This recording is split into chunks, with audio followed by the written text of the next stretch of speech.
Muito bem, gente, a gente vai falar hoje do tema que foi nos proposto, renovando o amor. 45 anos de casado, são heróis de chegar até aqui, o amor tem que ser renovado. E há um texto que eu vou pedir para a Regina ler, que vai ser a base da nossa ministração, que nós não vamos nos demorar, mas esperamos em Cristo Jesus que nós saímos daqui abençoados com um objetivo de renovar a nossa aliança, renovar a nossa esperança, renovar a nossa alegria de estar junto com uma pessoa que Deus colocou na nossa vida. Amém? Quantos aqui acreditam que Deus colocou essa pessoa que é o seu marido, sua esposa aí do teu lado? Quantos acreditam nisso? De verdade. Se você não levantar a mão, vai dar pau, irmão. Vai dar encrenca. Então levanta a mão, pelo amor de Deus. Amém? Verdade, Deus colocou essa pessoa. Vamos ler esse texto? Você poderia ler? Não é só 7, não. Antes. Boa noite, queridos, graças e paz, amém? É uma alegria poder estar aqui e ministrar ao seu coração. Queremos que Deus se revele a você através da palavra dele e ministre renovo, graça, restauração sobre o seu casamento, sobre a sua história, amém? Tem um texto que nós vamos ler para basear aquilo que nós vamos ministrar nesta noite, é detalhes, se são ou não, no capítulo 8, no versículo 6 e 7. Diz assim: põe-me como selo sobre o teu coração, como selo sobre o teu braço, porque o amor é forte como a morte, e duro como a sepultura o ciúme. As suas brasas são brasas de fogo, são veementes labaredas. As muitas águas não poderiam apagar o amor, nem rios afogar. Ainda que alguém desse todos os bens da sua casa pelo amor, seria de todo desprezado. Amém. A primeira coisa que nós queremos colocar aqui, baseado no texto, a gente vai tentar conversar com vocês sobre todos os pontos, e der tempo de falar sobre todos os pontos, é que casamento dá trabalho. Não é o homem que dá trabalho. Casamento dá trabalho. Algumas pessoas acham, que é a mulher que dá muito trabalho, o homem dá muito trabalho. De verdade, eu dou muito trabalho para a Regina. Ela dá muito trabalho para mim. A gente trabalha bastante. A gente trabalha na vida ministerial, na vida física, se é que você me entende, A gente pratica a palavra de Deus. Mas o amor, segundo o texto que nós lemos aqui, ele é um sentimento que ele precisa ser demonstrado com atitudes práticas. Você pode muito bem falar para alguém assim: eu te amo, meu irmão. Mas a Bíblia vai dizer que fé sem obras, ela é morta. E eu poderia parafrasear esse texto dizendo assim, que amor sem prática ou sem atitudes práticas, ele também é morto. Porque não basta falar, não é questão de provar, é questão de demonstrar. Então tem muitas pessoas que elas ficam só na fala, só no que diz, mas não pratica. E olha lá quando diz, quando fala alguma coisa. A gente precisa entender que nós somos seres humanos e somos compostos de corpo, alma e espírito. E a nossa alma, ela precisa de uma autoestima equilibrada. Então, quando você ouve alguém falar que te ama, mas não tem práticas coerentes com o que ele fala, você fica meio assim: mas o que está acontecendo? Está falando, mas não está praticando. E a Bíblia diz que nós não devemos somente ser ouvintes da palavra, a gente tem que praticar a palavra. Então, a primeira coisa que eu quero dizer para vocês é que o casamento é uma construção e dá trabalho. Por exemplo, o pastor estava falando da construção dessa igreja, desse salão, construiu em 1 ano e pouco, mas deu trabalho, não deu, pastor?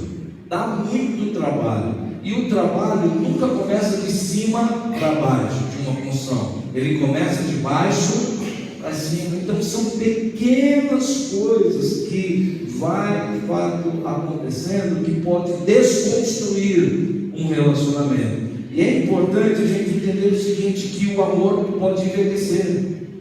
Ele pode não envelhecer com o passar dos anos, mas ele pode envelhecer de sentimentos, de atitudes e de práticas dele. E ele pode, por causa disso, enfraquecer. E é aí que nós precisamos parar, reavaliar, começar a pensar que nós precisamos de uma restauração. A gente começou a trabalhar com o Ministério de Casais já faz alguns anos, mas nós nunca planejamos, trabalhar com casais. Nós nos casamos e pouco mais de 10 anos atrás a gente começou a trabalhar isso, porque Deus começou a trabalhar com a gente. E aí então Deus começou a nos colocar em algumas agendas de igrejas, de congressos, de seminários. E aí a gente foi aprendendo uma coisa, que a nossa vida enquanto casal abençoava a vida de outros casais. E aí a gente começou a notar, por exemplo, que algumas pessoas nos procuravam e a gente aconselhava, e o nosso conselho estava certo, porque eles praticavam, e Deus foi nos colocando nisso. Então eu louvo a Deus, porque o que a gente prega, a gente não só fala, a gente pratica, a gente vive, a gente vê Deus trabalhar primeiramente na nossa vida. E uma das coisas muito importantes desse texto é que ele está dizendo que as muitas águas não vão afogar. Que águas são essas? São aquelas águas venenosas que muitas vezes elas são jogadas contra a gente e elas vão aparecendo e vão querendo minar o nosso relacionamento. Então a gente pontuou algumas coisas aqui que devem ser, na verdade, atitudes práticas e que, se você observar, não negligenciar, praticar, eu acredito firmemente, se está bom vai melhorar, que não, se não estiver bom pode se restaurar, se tiver mais ou menos pode acontecer um grande e poderoso milagre. Quantos acreditam nisso?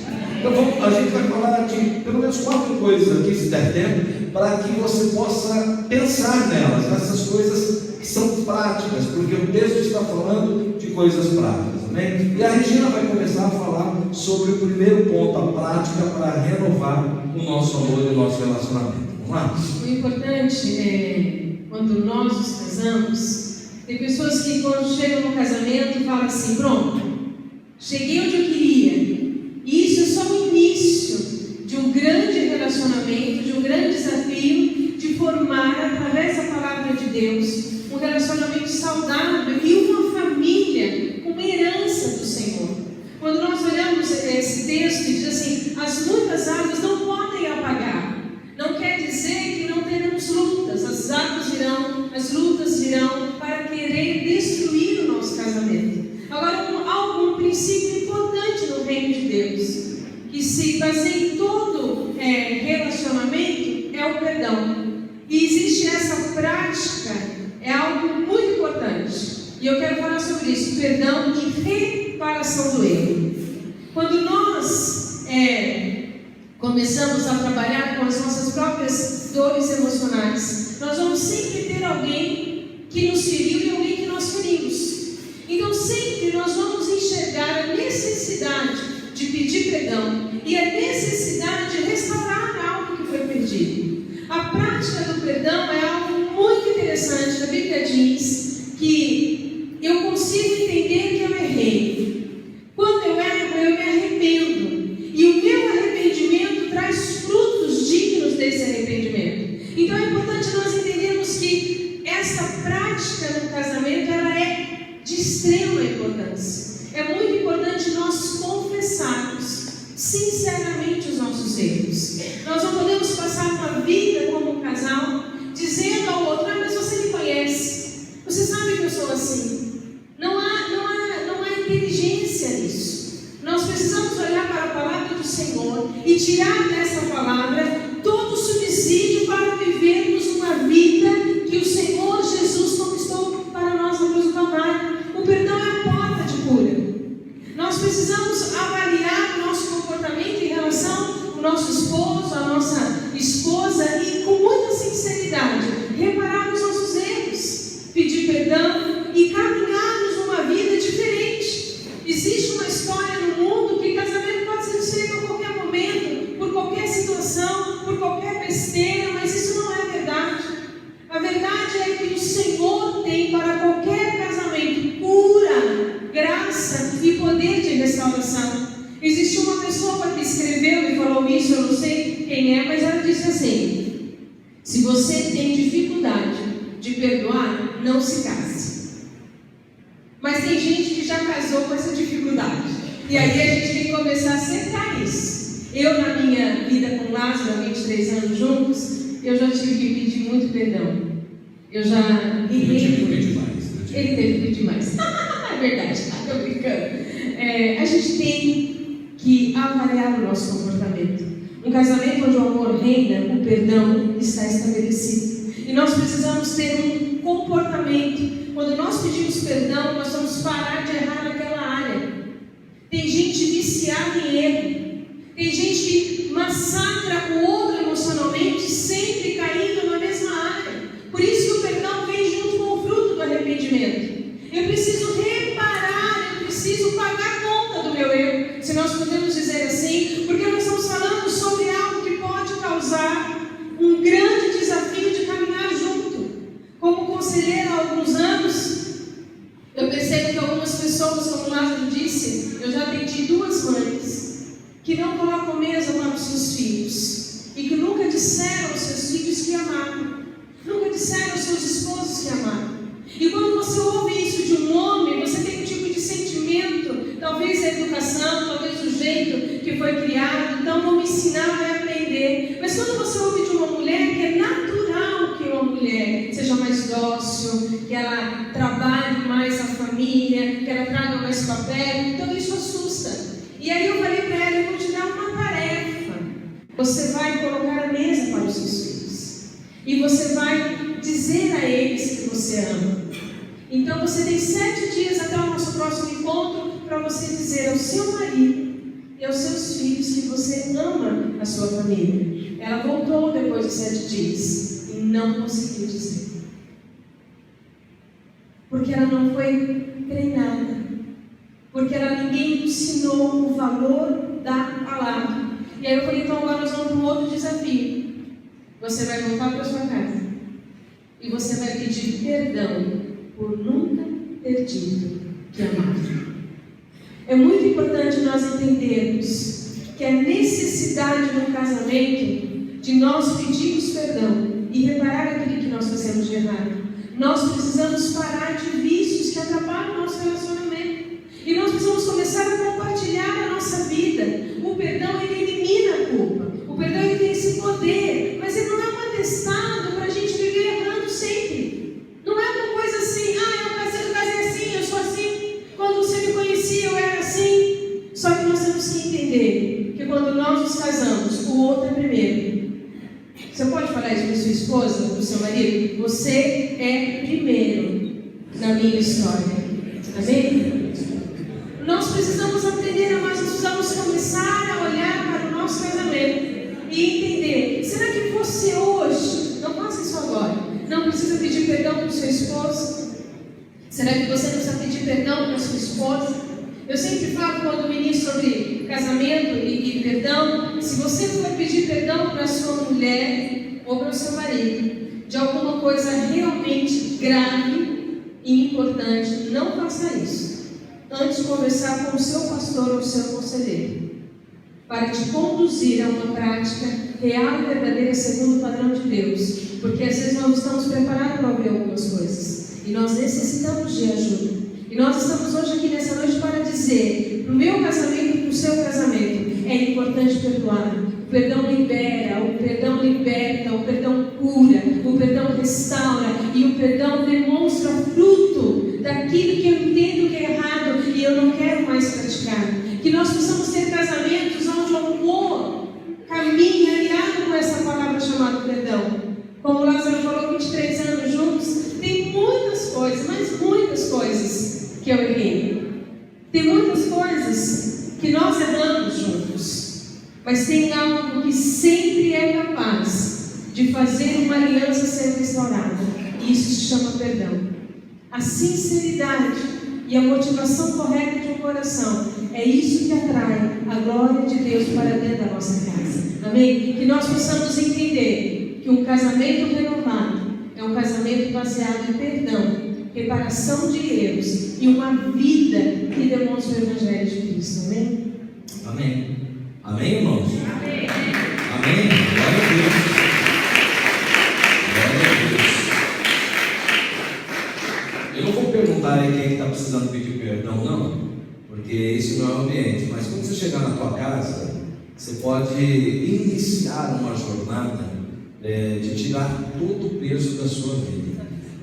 A gente estava falando aqui, ela estava falando aqui, eu estava me lembrando de algumas vezes que eu precisei pedir perdão.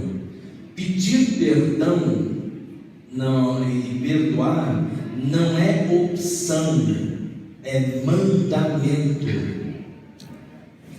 Quando você começa a desestruturar essa questão do perdão, que as outras pessoas falam assim: eu tenho razão e eu tenho que pedir perdão, eu que fui ofendido, eu que estou certo, eu tenho que pedir perdão. A palavra de Deus, ela diz que o perdão, ele não acontece do lado de quem está certo e quem está errado. A palavra de Deus diz que o perdão está ligado à ofensa, e na ofensa não interessa quem ofendeu ou quem foi ofendido, interessa que o perdão tem que ser manifestado. E dentro desse aspecto eu tive que pedir muitas vezes perdão para a Regina, por vários motivos. Um dos motivos foi por causa do ministério, por exemplo, né? Por exemplo, dia de folga. Ele pede até hoje. Todo dia de folga ele está pedindo perdão. Olha, me perdoa, mas eu tenho que fazer isso, eu tenho que atender isso, né? Já estou vendo algumas pessoas cutucando o outro aí, né? Mas tudo bem, é Deus falando. Deus, fala com o teu cônjuge, teu marido, sua esposa, fala assim para ele: Deus vai te pegar hoje. Não, fala de verdade, fala. Olha para ele e fala assim: Deus vai te pegar hoje. Fala. Falou? Agora fala também. Aquele lá não está falando, eu estou olhando aqui todo mundo. Mas fala assim: e eu também vou te pegar hoje. Essa você gostou, né? Essa você gostou, né? Pois bem, a segunda coisa prática, depois do perdão e reparação do erro, para renovar o amor, é uma coisa que a gente tem estudado também. Chama-se respeito e compreensão em quem é o outro. Eu vou repetir: respeito e compreensão de quem é o outro. O outro, quem é o outro? O outro é a Regina, né? Não é a outra. O outro, ela é uma outra pessoa diferente do Lázaro. Ela tem pais diferentes que o Lázaro teve. Ela teve uma criação diferente que o Lázaro teve. Ela teve uma formação diferente que o Lázaro teve. Ela tem manias diferentes de que o Lázaro tem. Ela tem até um paladar diferente que o Lázaro tem. Eu não compreendo uma pessoa não gostar de mamão. Ela não gosta de mamão. E eu amo mamão. Então ela não compra mamão. Tem que comprar mamão sou eu. Eu tenho que me lembrar do mamão porque eu gosto de mamão, mas ela não gosta de mamão. E um dia eu aprontei com ela. Eu fui fazer uma visita para o Sr. Pedro. E a irmã lá fez uma salada de fruta. A fruta principal da salada. Salada de mamão. Tinha fruta. Ela falou: pastor, o senhor gosta de salada de mamão? Eu amo. A Pia Regina ama também. Bota aí, botou. E ela engoliu o mamão. Não come em casa, mas come na casa dos irmãos. Aquele dia ela foi para casa e falou: você me paga. Eu pago.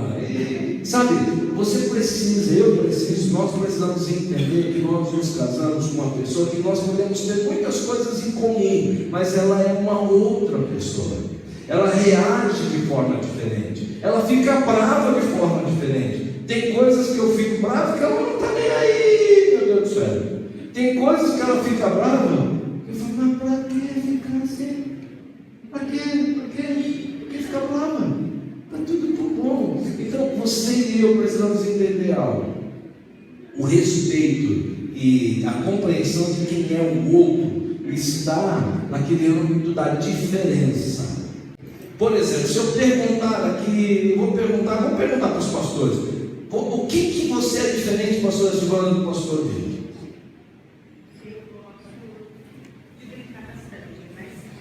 Você gosta de brincar, ela é mais descontraída. É isso mesmo, pastor Vitor? O senhor é mais sério, né? Já falaram que o senhor tem cara de bravo? Já, né? Então, já falaram que a Regina tem cara de bravo também. Mas ela é um doce de mulher. Uma doce, mas ela é séria também. Uma rapadura, né? Hã? Uma rapadura, né? Então, e as pessoas podem confundir, mas, por exemplo, você é brincadeira, né?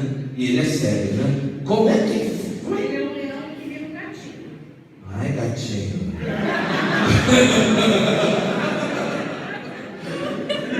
É hoje, pastor. É hoje que o Senhor ressuscita. Aleluia! Bendito é o nome do Senhor. Vamos orar, irmãos, porque Deus está se manifestando aqui, Senhor. O Espírito da ressurreição está vindo. Oh, glória, aleluia. Bendito é o nome do Senhor. Olha a cara, não. Ficou vermelho, meu Deus. Você está rindo. Está rindo, olha lá, está vendo? Não é tão sério assim, não. Está vendo? E aí? Ele é tímido, eu sei. 3 filhos e é tímido. Tímido esse moço, né? Bom, mas o que ela é diferente de você? Extrovertido, e você mais na sua, né? Por exemplo, eu sou mais ou menos assim, só que o nosso caso aqui é o contrário. Eu sou extrovertido e ela é tímida. Eu sou capaz de falar com a pessoa que está na frente, na fila, e conversar com uma pessoa que eu nunca vi. Seja no shopping. Irmãos, eu morro de vontade de fazer um negócio. Eu morro de vontade, mas ela não deixa. Eu morro de vontade de estar num shopping assim, quando tem aquele shopping mais gente assim, sabe? De chegar assim andando e de repente dar um pulo na frente de alguém e falar: "Ah!" Eu tenho vontade de fazer isso. Ela falou: "Sentir, se eu estiver do teu lado, você vai. Eu não te conheço. É uma coisa de louco, mas eu gente doido, eu sou assim." Então, e ela não, né? Eu sou capaz de falar no cinema, tirar foto e atender telefone no cinema. Aqui vocês podem ir no cinema, né? Ai, então tá, graças a Deus, Jesus. Eu fui num lugar que eu falei: aqui a gente não vai na igreja, pastor. Não vai na igreja, aqui a gente não vai no cinema, pastor. Porque nessa igreja é pecado. Desculpa, irmãos, cada um pensa de um jeito, né? Então, pense bem. Será que às vezes a gente não quer transformar o outro naquilo que a gente gosta? E é aí que está dando problema. Você não aceita do jeito que ela é, do jeito que ela, sabe, se comporta, conversa, fala. Eu me lembro de uma cena do meu pai e da minha mãe. Meu pai já faleceu e minha mãe é uma espanholinha desse tamanho.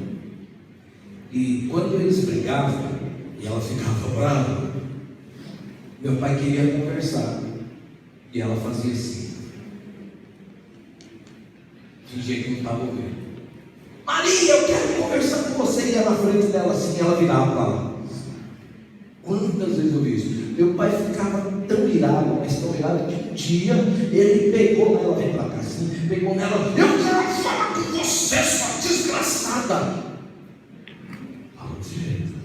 Eu falei: não, bate na mãe, não mata ela, não. Eu vi essa cena desde lá. Mas por que houve isso? Porque não houve respeito. Quando alguém não quer conversar, não insiste em conversar. Quer ver um exemplo? Regina, vamos conversar. Agora não. Não, vai ser agora. Agora eu não posso. Quando ela fala, agora eu não posso, todo homem de juízo deveria obedecer. Um homem de juízo, quando a mulher fala, agora não dá para conversar, não converse. Porque aí vai ter greve. Aí, não, irmão. Tem irmã que está falando assim: é isso mesmo. Eu estou sentindo, o Espírito está me revelando.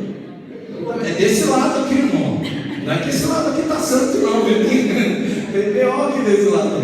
Mas veja, o respeito é um negócio interessante. Respeitar a diferença é fundamental para o casamento, porque é nas diferenças que a gente se completa. Quando a gente começa a entender o outro e se interessar em compreender o que ele pensa, porque o que ele pensa de diferente não quer dizer que está errado.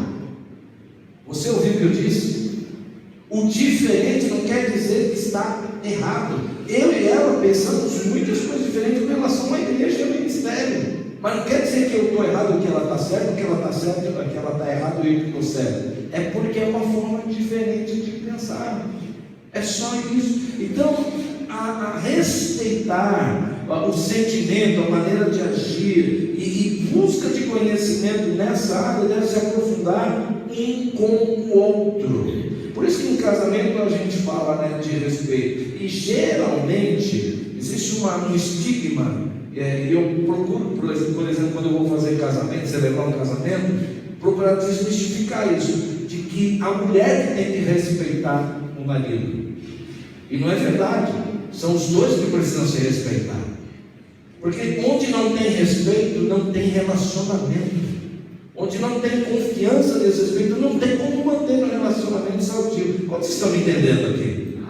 E esse respeito, ele pode ser quebrado com pequenas coisas, vão se acumulando, vão se amontoando, e muitas vezes existe uma ferida lá dentro que não foi sarada, porque houve uma atitude de respeito que não foi reparada, de desrespeito, melhor dizendo, que não foi reparada. E o respeito, ele é manifestado inclusive na ausência, principalmente na ausência. Por exemplo, e é a experiência do ministério, uma mulher não pode expor o seu marido, nem para a sua melhor amiga. E um marido não pode expor a mulher. Não pode ficar contando os detalhes da cama e do relacionamento. Quarto não é lugar para todo mundo. A sua cama não é para ninguém ficar sabendo. Se tiver algum problema, procura pastor, procura um conselheiro, procura até ajuda psicológica se for o caso, mas não exponha, porque o respeito é algo que consolida e edifica o amor dentro do casamento. Alguém está me entendendo aqui? Diga glória a Deus. A pastora Regina tem dois pais, tem os pais dela, que eles nunca expuseram quaisquer que fossem a intimidade deles. Quando eles entravam no quarto lá dentro, fechavam a porta, meu irmão, e eles tiveram 9 filhos, 11 filhos. O cearense era bom, né? E ela também. Cala a boca nada, eu falo quando eu cala a boca, cala a boca não, hein, meu? Está pensando o que é? Estou falando sobre isso. Quantos estão me entendendo? Diga amém. Olha para a tua mulher e diga assim para ela: eu te respeito. Você pode dizer isso em nome de Jesus? Diga assim: eu te respeito. Agora, deixa eu te dizer um negócio. Respeitar as diferenças é diferente de pecado, viu? Ouça-me, eu vou terminar esse ponto, aí a gente vai falar sobre outra coisa. Diferenças são coisas, são uma coisa, pecado é outra. Eu não estou falando daquelas coisas que são mau hábitos e que se tornam pecado. Você não pode tolerar o pecado. Então, se eu estou pecando e a Regina vê que eu estou pecando, absolutamente não é falta dela, de respeito dela, me alertar sobre isso. Quer ver? Vou te dar um exemplo. A Regina descobre, por exemplo, que eu estou vendo pornografia. Eu estou desrespeitando-a profundamente. E ela descobre, ela fica sabendo, ela tem uma inspiração, sei lá, ela fala: você, ela é esposa, você está pecando. Ah, não, mas eu sou diferente de você, você tem que me respeitar. Respeitar? Não, isso não é respeito. Isso, na verdade, é desrespeito, falta de respeito, e é pecado, tem que ser denunciado. Ela tem que falar para mim, ela tem que me confrontar, ela tem que dizer: isso atrapalha o nosso relacionamento. E, irmãos, eu vou lhes dizer uma coisa: é estatístico. A gente está atendendo pessoas, a gente tem ministério de aconselhamento. Escute o que eu vou te dizer: 70% dos evangélicos casados estão envolvidos com pornografia. E pode ser que até tem gente aqui que já se envolveu com isso. E isto é sério. É a falta de respeito oculta. Ninguém sabe, só você e Deus e o diabo. Isso é tão sério, que contamina os relacionamentos e as pessoas procuram isso. Então, o respeito é diferente do pecado. O pecado precisa ser confessado e precisa ser tratado, porque pecado, por exemplo, estou falando de uma coisa só, na área de pornografia se torna vício. Para terminar, num aconselhamento, a mãe descobriu que o menino de quantos anos? 8 anos está viciado em pornografia. Porque ele viu, teve acesso e o pai abriu a porta. Veja aonde nós estamos. Ele não consegue ficar sem. Um menino de 8 anos. Você já imaginou ou parou para pensar no trauma que esse garoto vai ter, talvez para o resto da vida? Fora de tempo, os hormônios não estão amadurecidos, mas na cabeça dele tem o vício da pornografia. Tem psicólogo em cima e daqui a pouco vai ter psiquiatra e tem que ter libertação.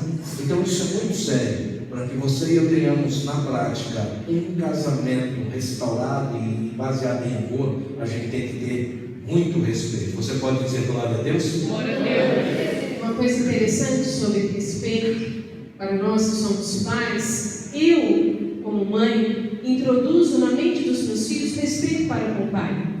E o pai faz a mesma coisa com a mãe. Isso é notório no nosso comportamento. Por exemplo, eu jamais vou admitir que um filho meu grite com ela. Quando a Ana fala alguma coisa, ou o Júnior, mas eu enquadro na hora, eu vou para cima. Que história é essa que está gritando com a minha mulher? É minha mãe, é a minha esposa. Ninguém grita com ela, principalmente vocês, quando eu estou falando com eles. Então, eu imponho, não é questão de eu imponho respeito dentro da minha casa, na pessoa dela. Ninguém grita com ela, ninguém grita com a minha mulher, muito menos eles. É verdade. Uma coisa interessante, por exemplo, quando nós não baseamos nas coisas que a Bíblia nos ensina. Se Lázaro não está em casa e eu falo para os meus filhos: mas seu pai é um ledo, é um banana, não sabe nada, e ele chega e eu conto outra história, as crianças vão falar: mas que minha mãe é louca? Que pai é esse que eu tenho? Nós precisamos entender que respeito é lealdade na ausência e honra na presença. Amém? Quando Lázaro não está presente, eu sou leal. Quando ele está presente, eu honro. Quando eu vou ministrar fora, principalmente encontro de mulheres, e Lázaro às vezes vai me buscar, as mulheres sempre falam assim: pastora, sua esposa é apaixonada por você, porque eu tenho na ausência o direito diante de Deus de dizer o que eu sou e por que eu sou. Quem eu sou hoje é fruto de um sonho de Deus. Mas a porta que se abriu para a pregação do Evangelho na minha vida foi a confiança deste homem para me dar o microfone quando eu ainda comecei o caminho de aprender a ministrar. Então nós precisamos trazer esse espírito de graça e de amor dele na nossa casa. Agora tem um princípio que ele é extremamente cristão e extremamente negligenciado. E eu gosto muito de falar sobre isso, e sempre quando eu tenho oportunidade de ministrar a casais, eu falo sobre isso, que é muito importante para manter um amor renovado. Chama-se gentileza e bem-estar do outro. A gentileza, ela é uma situação muito interessante, porque ser gentil é causar no outro bem-estar. Ser gentil é ter atitudes que demonstram para o outro o quanto ele é importante. Nós precisamos entender que a gentileza ela faz parte de rituais básicos de sobrevivência relacional. Como? Obrigado, por favor, boa noite, bom dia. Na minha casa, nós não amanhecemos sem dizer bom dia, eu te amo. Eu tenho um menino de 18 e uma menininha de 8. O nosso ritual sempre é o mesmo todos os dias. Larissa está aqui conosco, Dani sabe disso. Mas uma das coisas interessantes que a gente adquiriu com a entrada da Aninha, porque a Ana chegou na nossa nossa casa como presente de Deus. O Senhor, depois de 10 anos eu engravidei e todos os dias de manhã eu acordo, ponho água para fazer café, faço tudo que tem que preparar a mesa e vou acordar a Ana. Lázaro continua fingindo que está dormindo, porque ela pôs o uniforme da escola e falou assim: eu vou acordar o meu princeso. É assim que ela se refere ao pai. Sabe por quê? Porque são pequenas coisas que fazem uma família feliz. São atitudes mínimas, são mimos, agrados que vai trazer no coração do outro essa sensação tão importante que aquela pessoa, ela realmente tem a primazia do nosso coração. Ela está em primeiro lugar na nossa história. Tem algumas coisas que eu sei que Lázaro ama. Ele ama mamão. Eu odeio mamão. Mas não é que... Gente, eu não sei, a criação é maravilhosa, mas mamão deve ter sido algum acidente da criação, porque o negócio é ruim e ele ama mamão. Mas tem algo que todas as vezes que ele vai ao mercado, ele traz, e praticamente sou eu que como, queijo branco. E todas as vezes que ele traz queijo branco, eu sei que foi uma intenção dele de dizer para mim o quanto isso é importante para ele. Nós precisamos descobrir e praticar uma vida intencional de amor. Aprender. Ah, pastor, meu pai era um ogro, eu não sei falar eu te amo. Eu te ensino, é rapidinho. Eu te amo. Repete comigo, é fácil. Ah, pastora, eu não sei se errou, mas sabe escrever, irmão? Ah, pastor, eu também não sei escrever. Vai na internet, pega um poema lá, faz alguma coisa, porque nós somos responsáveis pela nossa história familiar. Ninguém muda a nossa casa a não ser nós mesmos através da palavra de Deus. A responsabilidade de fazer essa mulher feliz é sua. A responsabilidade de fazer este homem honrado é sua, minha irmã. Nós precisamos aprender a fazer as coisas como a Bíblia diz que nós devemos fazer. Tem gente que vive a vida debaixo de critérios, que aprendeu na sua história e fala assim: eu sou assim. Nós somos assim até a cruz. Chegando na cruz, nós somos de Cristo. Cristo nos muda como Ele quer, do jeito que Ele quer e da maneira que Ele quer.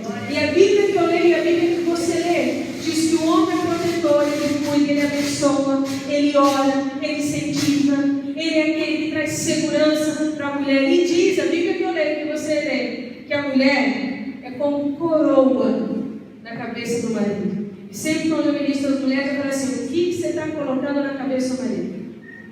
Ele é o rei da sua casa? Ele é sacerdote da sua casa? Ou ele é o povo da corte? Porque é minha responsabilidade trazer sobre a minha casa um ambiente de leveza, de alegria. Quem sabe, quem me conhece, sabe o quanto eu amo café. E quando eu quero resolver algum problema sério, eu chamo alguém para tomar café. Não é, Marisa? Vamos tomar o café? Quando eu quero agradar alguém, eu vou exatamente na porção que aquela pessoa sabe que é especial para ela. Tem uma história que diz que uma mulher estava tendo com problemas sérios no casamento. E ela sabia que o marido gostava muito de futebol. E ela começou a assistir todos os jogos de futebol junto com o marido.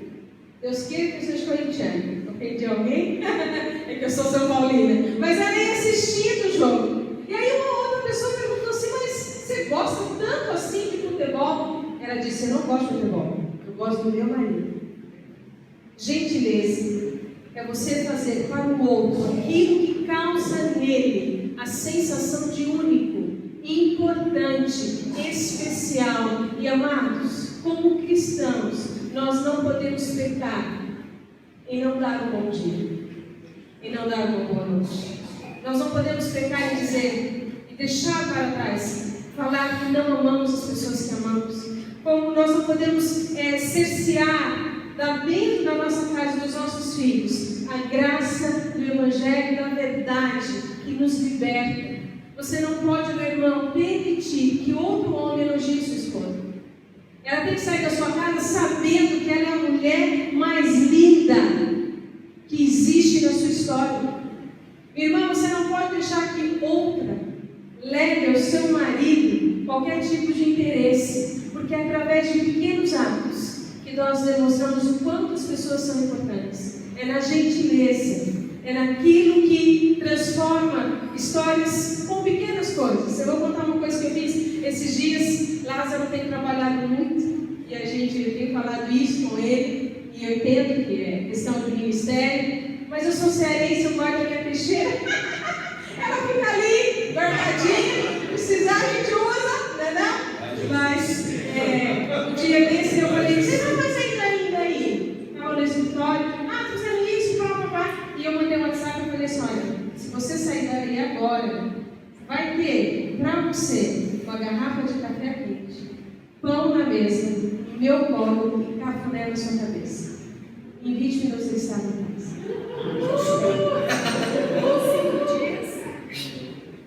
Deixa eu falar uma coisa para você. Não deixe para depois a ocasião de demonstrar o quanto o Evangelho faz efeito na nossa história. As pessoas precisam olhar para o nosso casamento e falar: o que você sente diferente?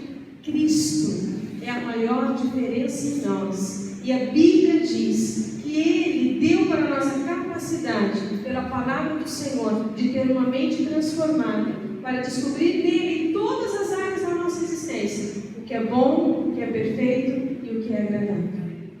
Amém? Que a nossa casa seja um lugar de muito obrigado, de por favor, de boa noite e de eu amo você.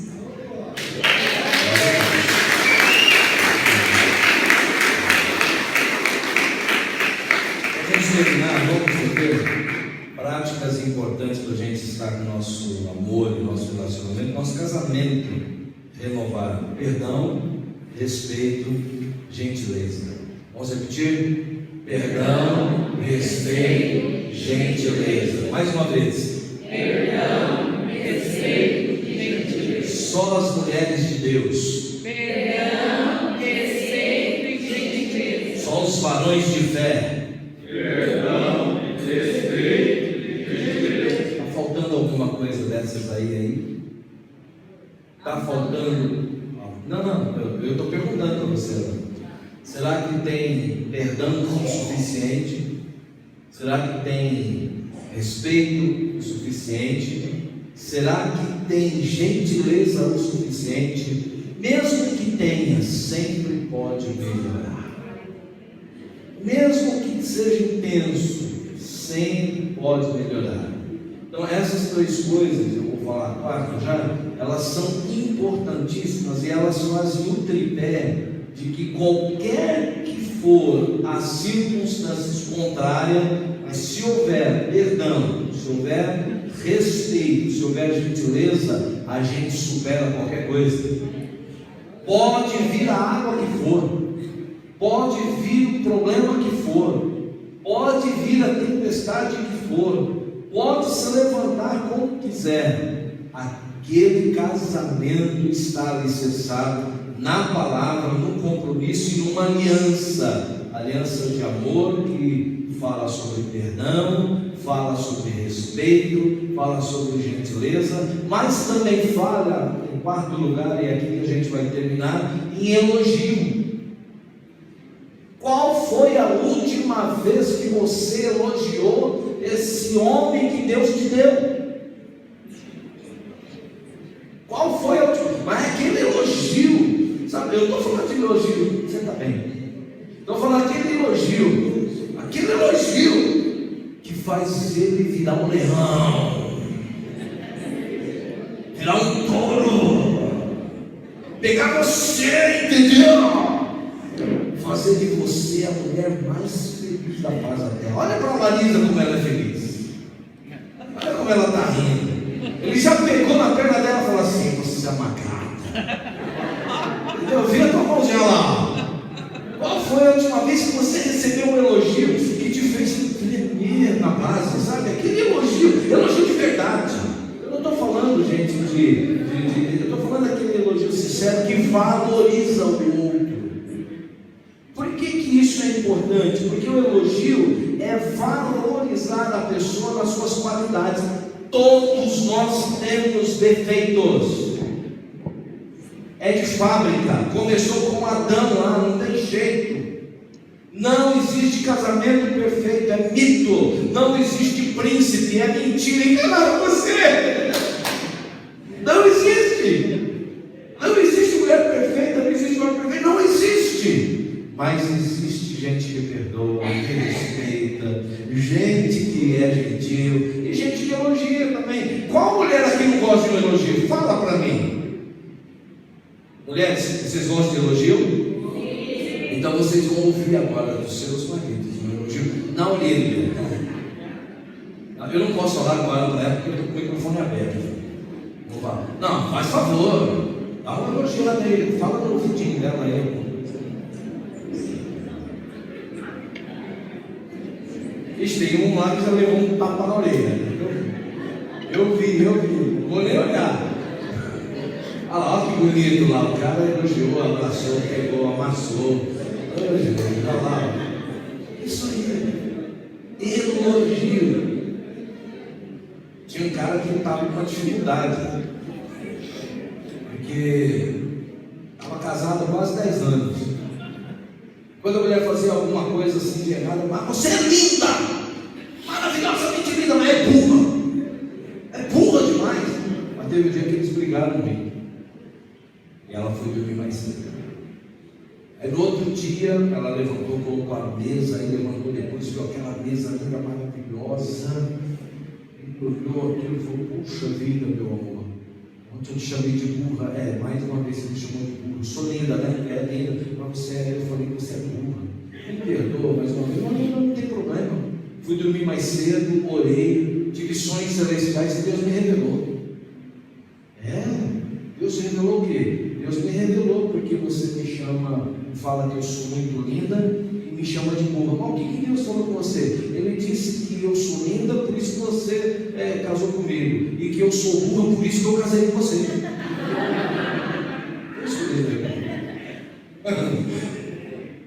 Tem alguma mulher linda aqui?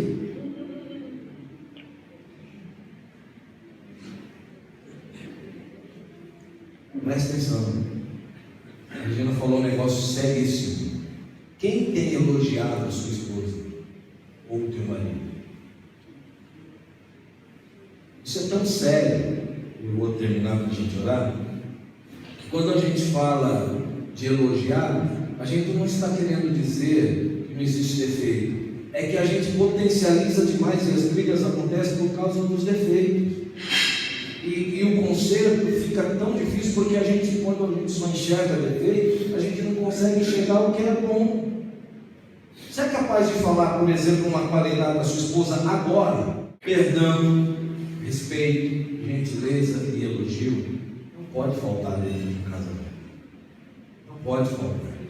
E para terminar o elogio, ele é não é uma leviandade, não é uma palavra pejorativa, ela é uma palavra de encorajamento, que traz força à pessoa que recebe. Então, elogiar, mesmo a pior das pessoas, pessoas que precisa de libertação talvez, ela, quando ela é elogiada, ela se anima para melhorar, para acertar. Então, muitas pessoas estão bloqueadas no relacionamento porque nunca ouviram um elogio. Sabe, eu estou falando de coisas assim que talvez sejam simples, mas que dão uma força tremenda. Hoje, por exemplo, a Lisa estava lá em casa. Logo pela manhã eu saí do quarto, eu dormi um pouco hoje até um pouco mais tarde, é o único dia que eu durmo até mais tarde, sábado. E eu já levantei e falei para minha filha assim: filha, tem uma sujeira no chão, a mamãe já limpou a casa.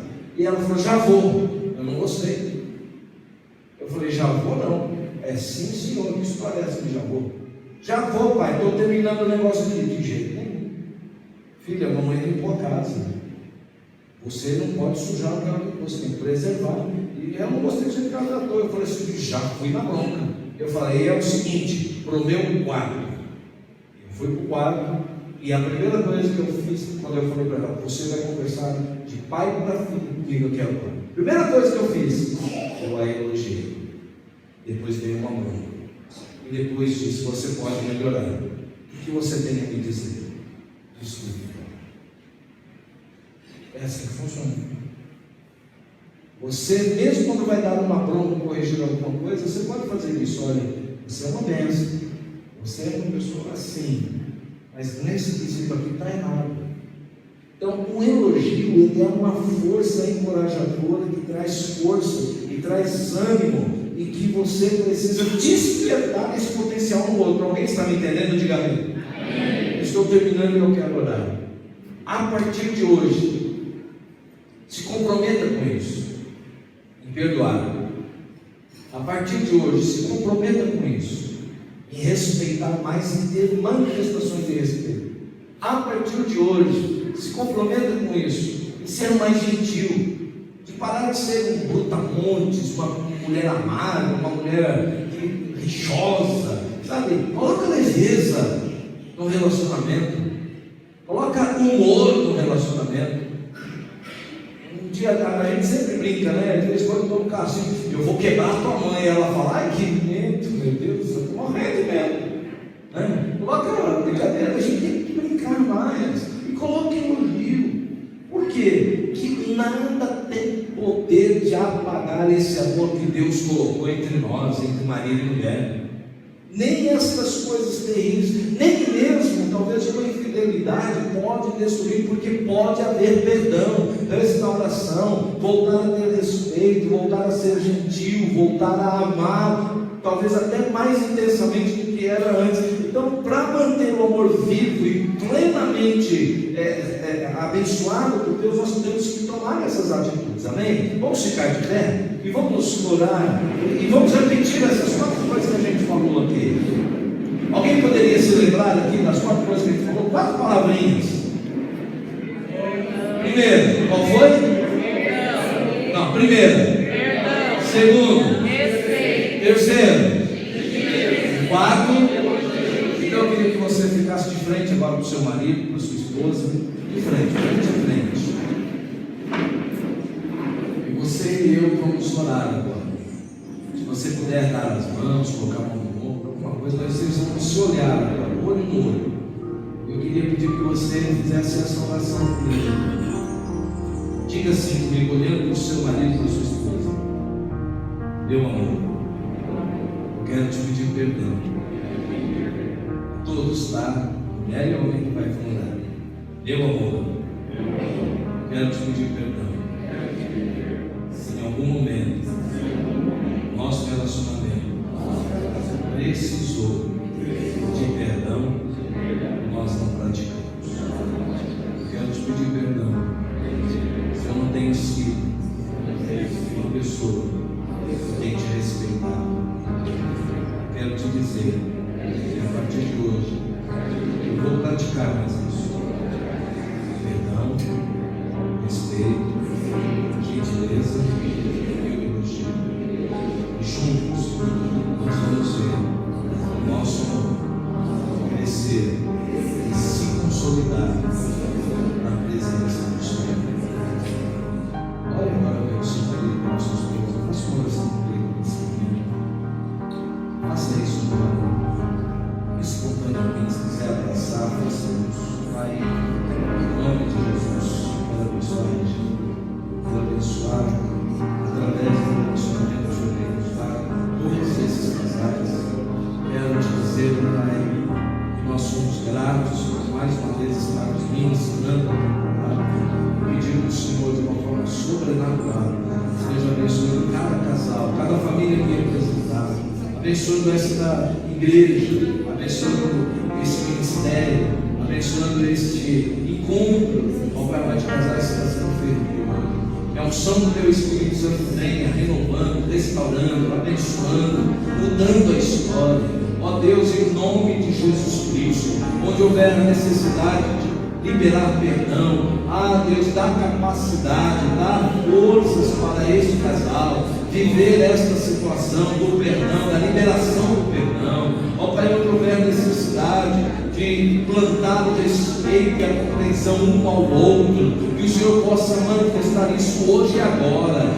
Deus, que nós sejamos mais gentis, que nós tenhamos elogios nos nossos lábios, não palavras de acusação, não palavras de julgamento, não palavras de raiva, não palavras de destruição. Pelo contrário, que nós sejamos casais abençoados pelo Deus Todo-Poderoso, e assim todos possam ter, mais uma vez, a diferença entre o que serve a Deus e aquele que não serve. Muito obrigado, meu Deus. Abençoe esta igreja. Nós oramos agradecidos ao Senhor, em nome de Jesus. Amém. Amém. Você pode dar uma salva de palmas para o Senhor Jesus Cristo?